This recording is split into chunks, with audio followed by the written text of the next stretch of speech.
Hi guys, ఇది నేను ఎంతో బాధపడుతూ చేస్తున్న వీడియో అనమాట. ఈ సేల్స్ గురించి అసలు ఒక మిడిల్ క్లాస్ ఫ్యామిలీ దీనివల్ల ఎంత సఫర్ అవుతుందో నేను ఈ వీడియోలో అయితే మీకు చెప్పబోతున్నాను. అసలు వీళ్ళందరి బాధని ఎలా తీర్చాలో కూడా తెలియదు. అసలు వాళ్ళు ఒక్కొక్క రూపాయి కూడబెట్టుకుంటున్నారు ఈ సేల్స్ కోసం. అలాంటి వాళ్ళకి ఎంత అన్యాయం జరిగిందో నేను ఈ వీడియోలో అయితే మాట్లాడబోతున్నాను. సో వీడియోని ఎండింగ్ వరకు చూడడానికి అయితే ట్రై చేయండి. Hi guys, welcome back to the channel. ఈరోజు వచ్చేసి నేను ఒక సీరియస్ ఇష్యూ మీద అయితే మాట్లాడబోతున్నాను. ఏంటి అంటే, ఇయర్లోనే ద బిగ్గెస్ట్ సేల్ అయితే స్టార్ట్ అయిపోయింది. అందరూ కూడా అతి తక్కువ ధరకి పర్చేస్ చేశారు. నిజంగా మీరు పర్చేస్ చేసింది మీ దగ్గరకు వస్తుంది అనుకుంటున్నారా? సో ఒక్కసారి ఆలోచించండి. తక్కువ ధర కనుక మీరు పర్చేస్ చేసే ఉండుంటే ఒక్కసారి ఆర్డర్లోకి వెళ్ళి చెక్ చేసుకుంటే అది ఇంకా ఉందో లేదో. సో ఎందుకు ఈ మాట చెప్తున్నాను అంటే, చాలా ప్రోడక్ట్స్ నా దగ్గర నుంచే చాలా ప్రోడక్ట్స్ అనేవి క్యాన్సిల్ అయ్యాయి. మన సబ్స్క్రైబర్స్ నాకు దగ్గర ఈ సేల్లో ఒక 500 మంది పైగానే డిఎమ్స్ అయితే చేశారు. వీళ్ళందరికీ నేను లింక్స్ ఫార్వర్డ్ చేశాను, వాళ్ళతో మాట్లాడాను, కొన్ని సజెషన్స్ ఇచ్చాను. ఇవన్నీ చేస్తే కొంతమంది ఏవైతే డీల్స్ ఉన్నాయో అవి ఎలా లూట్ చేయాలి, ఫ్లాష్ డీల్స్ ఉంటాయి, అవి ఎలా లూట్ చేయాలి ఏంటి అనేది ఎవ్రీథింగ్ కూడా ప్రతి ఒక్కటి నేను క్లియర్గా చెప్పాను. చాలామంది డీల్ లూట్ చేశారు. కొంతమందికి డెలివరీ అవుతున్నాయి, బాగానే ఉంది. ఇంకొంతమందికి మాత్రం ఎందుకు క్యాన్సిల్ అవుతున్నాయో తెలియదు. అసలు వాళ్ళు ఎన్నిసార్లు ఆర్డర్ ప్లేస్ చేసినా సరే క్యాన్సిల్ అయిపోతుంది. ఎందుకు క్యాన్సిల్ అవుతుంది అనేది మాత్రం అసలు ఎవరికి తెలియట్లేదు. కనీసం దాంట్లో రీజన్ కూడా మెన్షన్ చేయట్లేదు. అలా ఎన్ని ఆర్డర్లు క్యాన్సిల్ అవుతున్నాయంటే, ఫర్ ఎగ్జాంపుల్ ఒక అతను ఉన్నాడు, నా సబ్స్క్రైబరు. సో తను 4 సార్లు ఒకే కార్డు మీద ఆర్డర్ పెట్టాడు. సో 4 సార్లు క్యాన్సిల్ చేశారు. ఇష్యూ ఏంటి అంటే, ఇష్యూ ఏం లేదండి, సర్వర్ ఇష్యూ ఏమన్నా అయి ఉండొచ్చు, టెక్నికల్ ఏదన్నా ఇష్యూ అయి ఉండొచ్చు అని చెప్తున్నారు. సర్వర్ ఇష్యూ మెయింటైన్ చేసి ఎంతమంది క్యాన్సిల్ చేస్తారు? ఫర్ ఎగ్జాంపుల్ చూసుకోండి, మీరు ఒకవేళ అదే ఎక్కువ ధరకు కనుక పర్చేస్ చేస్తుంటే అక్కడ మీకు క్యాన్సిల్ అయితే అవ్వలేదు. ఎవరైతే లూట్ ఆఫర్లో బై చేశారో, ఫర్ ఎగ్జాంపుల్ ఒక 50,000 రూపాయల ప్రోడక్ట్ ఒక 25,000కో 23,000కో పర్చేస్ చేస్తుంటారు చూడండి, వాళ్ళే మాత్రమే క్యాన్సిల్ అయ్యాయి. అదేంటో నాకు అర్థం కాలేదు. అలాగే నేను కొన్ని రిఫ్రిజిరేటర్లు కానీ, కొన్ని మొబైల్స్ కానీ, కొన్ని వాషింగ్ మిషన్స్ కానీ, అలాగే మన టీవీస్ కానీ, ఇలా చాలా అయితే నేను ఇచ్చానమాట. వాటిలో మేజర్గా టీవీస్లో కనుక చూసుకున్నట్లయితే మన LG UA8200 ఫస్ట్ చాలా తక్కువ ధరకు వచ్చింది. నేను ఫాస్ట్గా లూట్ చేయమని చెప్పి మన టెలిగ్రామ్ ఛానల్లో కూడా నేను ఆడియో పెట్టేశాను. సో ఒకవేళ మీరు మన టెలిగ్రామ్ ఛానల్లో జాయిన్ అవ్వాలంటే మీ లింక్ అనేది మీకు డిస్క్రిప్షన్లో ఉంటుంది. ఒకసారి మీకు ఇంట్రెస్ట్ ఉంటేనే జాయిన్ అవ్వండి. పక్కన కూడా మీకు QR కోడ్ కనిపిస్తుంది. మీకు ఇంట్రెస్ట్ ఉంటే జాయిన్ అవ్వండి. అక్కడ నేను డీల్స్ అనేవి పోస్ట్ చేస్తూ ఉంటాను. సో ఇలా నేను డీల్స్ పోస్ట్ చేస్తూ ఉంటాను కదా. సో పోస్ట్ చేసిన డీల్లోనే ఇది పోస్ట్ చేశాను అనమాట. వెంటనే లూట్ చేయండి, అర్జెంటుగా లూట్ చేయండి అని చెప్పేసి ఇది పోస్ట్ చేశాను. అలాగే లుమియో కూడా పోస్ట్ చేశాను. చాలామందికి లుమియో నుంచి క్యాన్సిలేషన్స్ అయితే తక్కువ అయ్యాయి, కానీ LG UA8200 అనేది అసలు ఎన్ని క్యాన్సిల్ అయ్యాయంటే, నేను నా చాట్ వెతకాలితే ఇంకా నేను ఓపిక చేసుకొని వెతకాలి. ఇక్కడ మీకు ఆల్రెడీ డిస్ప్లే అవుతున్నాయి కదా, ఒకసారి చూడండి. చాలా క్యాన్సిల్ అయ్యాయి. ఇంకా నేను వెతికితే చాలా ఉన్నాయి. బట్ నేను అప్పుడు అనుకోలేదు వీడియో చేద్దామని. బట్ ఆ తర్వాత నెమ్మదిగా ఒక్కొక్కటి పెరుగుతూ ఉంటే నాకు ఇప్పుడు చేయాలని అనిపిస్తూ ఉంది. బట్ ఇప్పుడు నేను వెతకాలంటే నాకు దగ్గర ఒక 4 hours 5 hours నేను ఆ స్క్రీన్ షాట్స్ మీదే టైం స్పెండ్ చేయాల్సి ఉంటుంది. అన్ని చార్ట్స్ నేను రికవర్ చేసి చూస్తూ ఉండాలి. సో అది నాకు కష్టం కాబట్టి నేను ఎక్స్ప్లెయిన్ చేస్తున్నాను, ఫస్ట్ వినండి. సో నాట్ ఓన్లీ అదొకటే కాదు, బడ్జెట్లో మనకి చాలా వరకు భారీ లూట్ డీల్స్ మన ఏసీ మీద వచ్చాయి.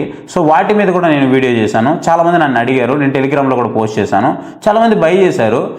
ఏవైతే లో కాస్ట్లో ఉంటాయో, అంటే కంపెనీస్ అంత మంచివి కాకుండా ఉంటాయో, అవి మాత్రం ఆర్డర్స్ ప్లేస్ అవుతున్నాయి, డెలివరీస్ కూడా అవుతున్నాయి, షిప్పింగ్ కూడా అయిపోయాయి. కానీ ఏవైతే LG కానీ, సామ్సంగ్ కానీ, సో ఇలా ఏవైతే కంపెనీస్ ఉన్నాయో ఇవి మాత్రం డెలివరీకి రావట్లేదు, అసలు షిప్పింగ్ కూడా అవ్వట్లేదు. ఎందుకు క్యాన్సిల్ అవుతుందో తెలియదు.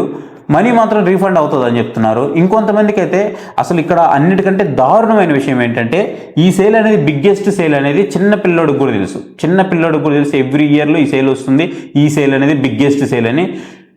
అసలు ఈ సేల్ కోసం ప్రతి రూపాయి ఒక మిడిల్ క్లాస్ ఫ్యామిలీ ఖచ్చితంగా ఎత్తిపెట్టుకుంటారు. ఎందుకు అని అంటే, ఇది ఒక మంచి ప్రోడక్ట్ తీసుకోవాలి, తక్కువ ధరకు వస్తుంది, లేదా ఒక 65 inches 75 inches టీవీ తీసుకోవాలని కోరిక. సో దానికోసం రూపాయి తీసి పెట్టుకుంటారు. అది ఇంత తీసి పెట్టుకొని ఏ కార్డ్స్ ముందుగానే అనౌన్స్ చేస్తారు కాబట్టి ఆ కార్డ్స్ ఫ్రెండ్స్ దగ్గర అడుక్కోనో, లేకపోతే ఎవలాగోలా పాపం వాళ్ళు నానా బాధలు పడతారు. ఆ బాధలన్నీ పడి దాంట్లో మనీ అంతా జమ చేసుకొని రెడీగా ఆ టైంకి నిద్ర మేలుకొని లూట్ చేద్దామని ఫైనల్గా లూట్ చేసి వాళ్ళు ఆనందపడే లోపే ఇది క్యాన్సిల్ అయిపోతుంది. పోనీ ఇంకొకసారి లూట్ చేద్దామంటే అమౌంట్ ఏమన్నా రీఫండ్ వెంటనే అవుతుందా? అవ్వదు. మరి వీటన్నిటికీ బాధ్యతలు ఎవరు తీసుకుంటారు? దీంట్లో కూడా ఇంకొక స్కామ్ ఉంది మళ్ళీ. డైరెక్ట్గా ఇదైతే అందరికీ తెలిసిన స్కామే. ఏదో ఒక మొబైల్ చెప్తాడు, X అనే ఒక మొబైల్ చెప్తాడు, దానికి మీరు పాస్ కొంటే లోయెస్ట్ ప్రైస్కి లాక్ అవుతుంది అంటాడు. లోయెస్ట్ ప్రైస్కి లాక్ అవుతుంది, బాగానే ఉంది, విత్ ఇన్ 24 hours కొనాలంటాడు. లేకపోతే లోయెస్ట్ ప్రైస్లో మీకు లాక్ అయిపోతుంది, మీరు ఎప్పుడైనా కొనుక్కోవచ్చు అని ఇంకొన్ని మొబైల్స్ చెప్తాడు. లోయెస్ట్ ప్రైస్లో లాక్ అవుతుంది కానీ అవుట్ ఆఫ్ స్టాక్ అయితే ఏం చేయాలి అది ఎవడు చెప్పట్లేదు. చూస్తే మొబైల్ ఏమో ఒక 70,000 మొబైల్ ఉంది, ఒక 30,000కి వస్తుంది లేదా 35,000కి వస్తుంది. లోయెస్ట్ ప్రైస్ లాక్ అవుతుంది అనగానే ఒక 2,000, 3,000, 5,000 పెట్టి పాస్ అనేది కొంటాము. లోయెస్ట్ ప్రైస్కి లాక్ అయింది. నేను ఇప్పుడు కొనాలనుకుంటున్నా, సర్వర్ బిజీ వచ్చింది, లేదా నేను ఏదో వర్క్లో ఉండా నిద్రపోయా, నాకు 24 hours టైం ఉంది కదా, లోయెస్ట్ ప్రైస్లోకి ఎలా లాక్ అయిపోతుంది, నేను ఆల్రెడీ పాస్ తీసుకున్నా కదా అని అనుకున్నాను. మార్నింగ్ లేచి చూసేసరికి అవుట్ ఆఫ్ స్టాక్లో ఉంది. మధ్యాహ్నం వరకు చూసా, సాయంత్రం వరకు చూసా, తర్వాత రోజు మార్నింగ్ వరకు చూసే రాలే, నాకు 24 hours టైం అయిపోయింది. ఇప్పుడు నేను కట్టిన పాస్ డబ్బులు ఏవి? అవి అన్రిఫండబుల్. రీఫండ్ అయితే అవ్వవు, నీకు నాన్ రిఫండబుల్ అమౌంట్ అనమాట. సో ఇప్పుడు ఏం చేయాలి? ఆ డబ్బులకి ఎవరు బాధ్యత తీసుకుంటారు? అవుట్ ఆఫ్ స్టాక్ వెళ్తే ఏం చేయాలనే సంగతి మీరు చెప్పలేదు కదా టర్మ్స్ అండ్ కండిషన్స్లో. సో ఈ బాధలన్నీ ఎవరు పడతారు? సో ఇట్లా చాలా మోసాలు జరిగాయి చెప్పాలంటే, ఒకటి కాదు చాలా అంటే చాలా మోసాలు జరిగాయి. ఇంకొంతమందికి డ్యామేజ్ ప్రోడక్ట్స్ పంపించారు, సరిగా చెకింగ్ లేదు. అసలు ఎంత దారుణంగా చేశారంటే డీల్స్ మాత్రం, ఎంత దారుణంగా అంటే అంత దారుణంగా, ఎంత హైప్ ఇచ్చారంటే ఇంకొంతమంది చేత, యూట్యూబర్ చేత, నేను ఈ మాట చెప్పకూడదు కానీ చెప్తున్నాను, కొంతమంది యూట్యూబర్ చేత డబ్బులు చాలా ఇప్పించారు.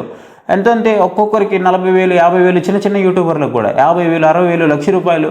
ఇంక మీరు ఊహించుకోండి, లక్షల్లో ఉన్న వాళ్ళు, మిలియన్లో ఉన్న వాళ్ళు ఎంతంత ఛార్జ్ చేస్తుంటారో.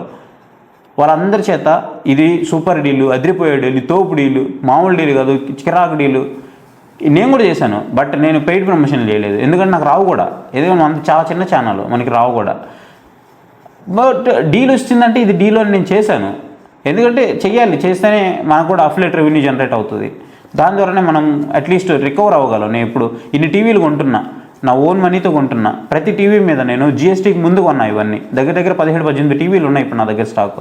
ఇవన్నీ నేను రేపు సేల్ చేయాలంటే నాకు జిఎస్టీ మనీ తగ్గింది, దాంతోపాటు ఇప్పుడు ఆల్ టైం లోయెస్ట్ ప్రైస్కి వచ్చాయి. ఇప్పుడు నన్ను అడిగే వాళ్ళందరూ కూడా తక్కువ ప్రైస్కి అడుగుతారు. సో ఇవన్నీ నేను రికవర్ చేసుకోవాలంటే ఇవి చేసుకోవాలి.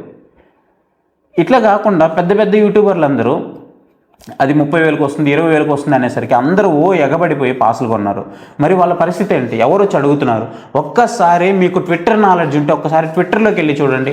మీకు ఒకవేళ రెడిట్ ఎవరైనా యూజ్ చేసే పని ఒక్కసారి రెడిట్లోకి వెళ్ళండి. వాళ్ళ బాధలు చూస్తే కన్నీళ్ళు వస్తాయి.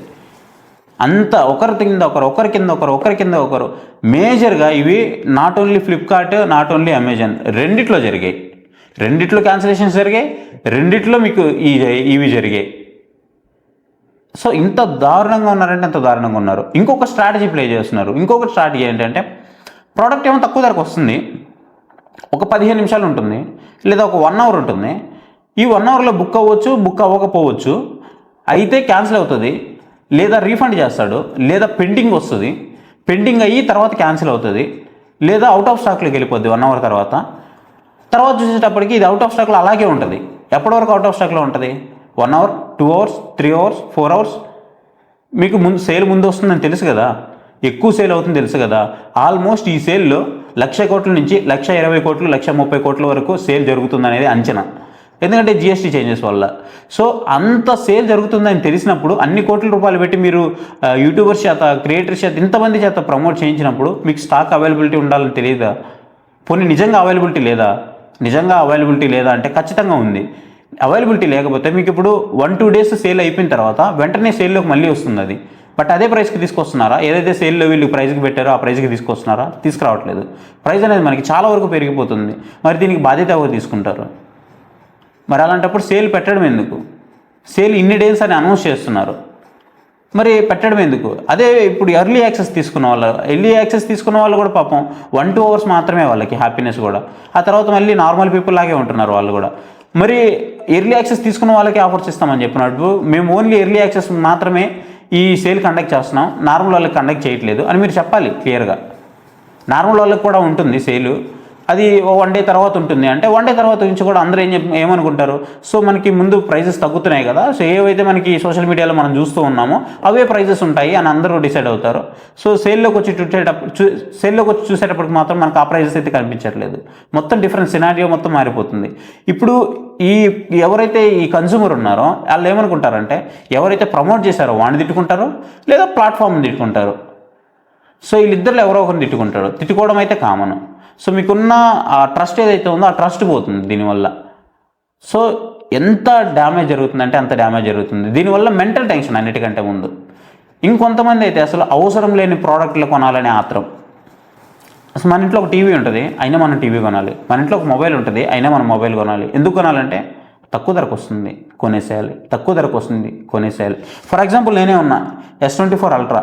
ఒకానొక స్టేజ్లో ఈ ఆఫర్లు చూశాక నాకే అనిపించింది దీన్ని అమ్మేసి ఏదైనా మంచి మొబైల్ తీసుకుందాం ఇంకా అనిపించింది. తర్వాత ఆలోచించి చూస్తే ఇదే ఫ్లాగ్షిప్ మొబైల్, ఇంకెందుకు నేను అమ్మాలి అనుకున్నా. సో మైండ్ అనేది ఈ పదే ఈ యాడ్స్ రావడం వల్ల మనకి మైండ్ అనేది మౌల్డ్ అయిపోతుంది. ఇక్కడ తప్పెవరిది అసలు? నిజంగానే ఆ డీల్కి మీరు తీసుకురాలేకపోతున్నారా? నిజంగానే స్టాక్ అయిపోతుందా? సర్వర్ ఇష్యూ వస్తుందా? లేదా మీరే వచ్చేలా చేస్తున్నారా? అసలు ఏం జరుగుతుంది? జనరల్గా సేల్ అంటే వీళ్ళు సర్వర్స్ మెయింటైన్ చేస్తారు. సర్వర్స్ అనేవి చాలా ఉంటాయి, ఇవన్నీ మెయింటైన్ చేస్తారు, ఇంకా ఎక్కువ మెయింటైన్ చేస్తారు.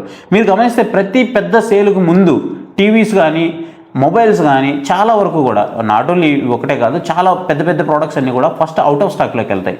అంటే వాళ్ళ దగ్గర ప్రోడక్ట్స్ లేవని కాదు, అన్నీ రెడీ చేసుకుంటారు, క్యాటలాగ్ సిద్ధం చేసుకుంటారు, ఏవైతే సర్వర్స్ ఉన్నాయో సర్వర్స్ మెయింటైన్ చేస్తారు, ఎక్కువ అన్నీ రెంట్కి తీసుకుంటారు, నీవు మెయింటైన్ చేస్తారు.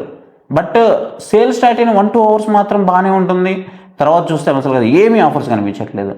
ఇంతకీ అసలు ఈ సేల్స్ మీద మీ అభిప్రాయం ఏంటి? నేనైతే నా అభిప్రాయం చెప్పాను, అసలు మీ అభిప్రాయం ఏంటి? ఇది నేను ఎందుకు చేస్తున్నానంటే చాలామంది బాధపడుతూ నాకు కొన్ని మెసేజ్లు పెట్టారు, కొంతమంది వాయిస్ మెసేజ్లు పెట్టారు, కొంతమంది ఏంటన్నా ఇలా జరిగింది, మా డబ్బులు మొత్తం అక్కడికే పెట్టేసాం మేము, మా దగ్గర ఇప్పుడు డబ్బులు లేదు, డబ్బేమో రీఫండ్ వస్తుంది అంటున్నారు. రీఫండ్ వస్తుందన్న బట్ ఆఫర్ రాదు కదా అంటున్నారు. అంటే వాళ్ళ ఆఫర్ కోసం ఎంత వెయిట్ చేసి ఉంటారు తెలుసుకోవాలి కదా, దాని వెనక ఎంత మనోవేదన ఉంటుంది కదా. సో అసలు దీని గురించి మీరేమనుకుంటున్నారో నాకు తెలియాలి. ఖచ్చితంగా వీడియోని లైక్ చేయండి. నేను ఎందుకు అడుగుతున్నానంటే వీడియోని లైక్ చేయమని, అట్లీస్ట్ అసలు ఈ సేల్స్ మీద మీ ఒపీనియన్ ఎలా ఉంది? నేను నా ఆవేదన చెప్తున్నా, మీ ఒపీనియన్ ఎలా ఉంది అనేది నాకు ఇంపార్టెంట్. సో ఖచ్చితంగా వీడియోని లైక్ చేయండి, కింద హైప్ వస్తుంది, హైప్ చేయండి. నేను అసలు తెలుసుకోవాలనుకుంటున్నా ఈ మ్యాటర్ మీద ఎవరికి ఎలాంటి ఒపీనియన్ ఉంది, అసలు ఈ సేల్స్ జెన్యూన్ అని మీరు అనుకుంటున్నారా లేదా? వీటి మీద నాకు మీ అభిప్రాయాన్ని తెలుసుకోవాలని ఉంది. ఖచ్చితంగా లైక్ చేయండి. అండ్ నా పరంగా ఫైనల్ కన్క్లూజన్ అయితే సేల్స్ కొంతమందికి అడ్వాంటేజ్ అయ్యాయి, కాదని అయితే చెప్పను, అది నో డౌట్ అసలు.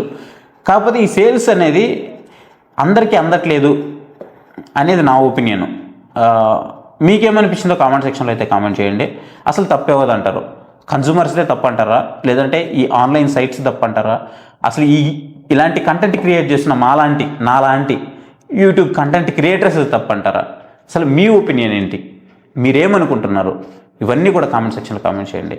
సో ఇది గైస్ వీడియో మీకు ఎలా అనిపిస్తుందో ఖచ్చితంగా కామెంట్స్లో మీ అభిప్రాయాన్ని పంచుకోండి. So thank you for watching. See you on next video. Bye bye. జై హింద్.